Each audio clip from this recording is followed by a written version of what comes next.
In the last few days, the disinformation machine of the new patriotic party has been ratcheted up, and they've taken it a notch higher. This time, Reverend Ntim Forduor, who also doubles as the Member of Parliament for the good people of Asin South, has made very wild claims to the effect that 2 aircrafts which passed through Ghana for various reasons were carrying drugs, and that was the reason why they were here. He also alleged that they were involved in money laundering, and therefore he was calling for investigations. As you may be aware, President Mahama gave him the opportunity to present any evidence or any basis he has for making that claim to the security services, so that together we could look into the matter to ascertain whether there was any truth in it. I can report to you that because he knew he was peddling total falsehoods and lies, he now claims, after being invited to assist with investigations, that he was speaking on behalf of the committee that he was part of, and that the views he expressed were not his personal views. So because of that, he says he's unable to cooperate with the security agencies. I say that he was peddling falsehood because the facts as they exist vary completely from the claims that he made.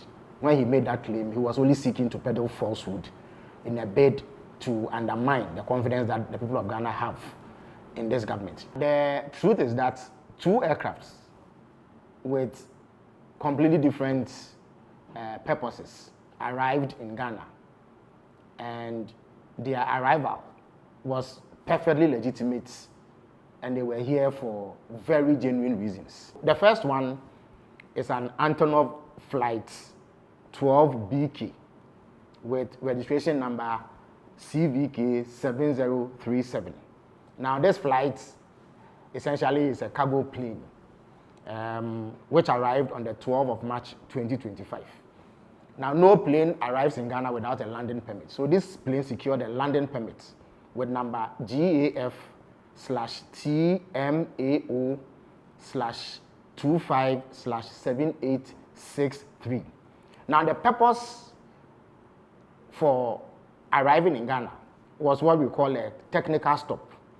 Essentially, this is a cargo flight that was destined for the European Union market. And European Union regulations dictate that some specific regulatory requirements be met before any plane of that sort can enter the EU. Now, this plane originated from Luanda in Angola. It was loaded with oil drill equipment and lubricant oil, which were contained in jerrycans. It was headed for the EU market. Now, Luanda does not have the certification to carry out the sort of requirements that this plane had to meet before entering the EU market. Now, the specific requirement is a scanning and screening RA3 procedure, which is a requirement to enter the European Union. Rwanda doesn't have it. The Swiss cargo facility at the Kodoka International Airport has that certification, and they can do that kind of scanning. Whilst here, it developed an engine blade fault. Its engine blade was damaged, and then it was also detected that there was severe oil leakage, which required immediate attention.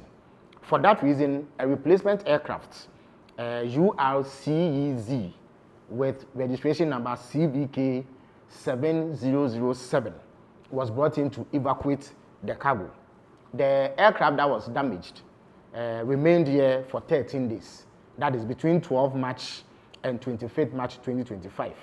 After it had been inspected by aviation security, officials of the Narcotic Control Commission, officials of National Security and National Intelligence Bureau, no contraband or unlawful commodities were found on the aircraft. Now, the second aircraft in question is a Hawker 800 XP with registration number N823AM. Now, this aircraft is operated by an organization called AirMed International, which is based in Birmingham, Alabama, in the United States of America. It operates as an air ambulance. Now, Air Medical International flights in Ghana are handled by Tropicana Airlines. Now, this plane landed in Ghana on 20th March from Gran Canaria, Las Palmas, Spain, having gone through Luanda in Angola. Now, it was also here for a technical stop, which is refueling and crew rest, which is perfectly legitimate activity. It was cleared to land in Ghana with clearance number GAF TWXR252604 OFAA 0297/25.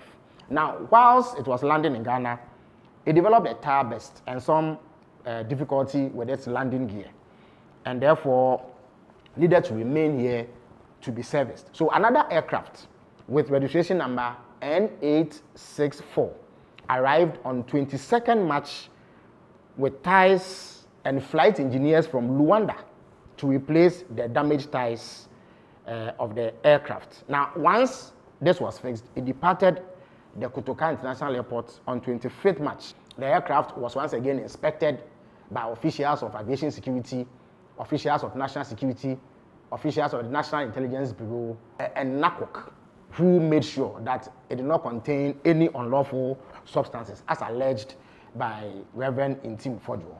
So, in a nutshell, the claims of Ntim Forduor are false. He cannot prove it. That is why he is running away from the investigative bodies.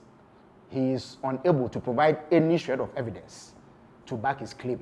I urge you to be wary of a desperate MPP that believes that the best way to claw his way out of the humiliating defeat they suffered in December 2024 is to peddle these falsehoods under the guise of performing legislative oversight.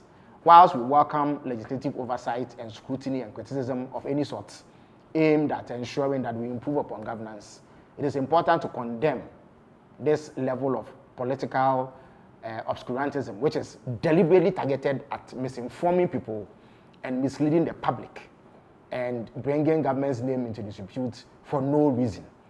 Reverend Ntim Forduor has failed to honor the invitations extended to him by national security because he does not have a shred of evidence, and he will never be able to provide any evidence to back his claim because none of the things that he said were true.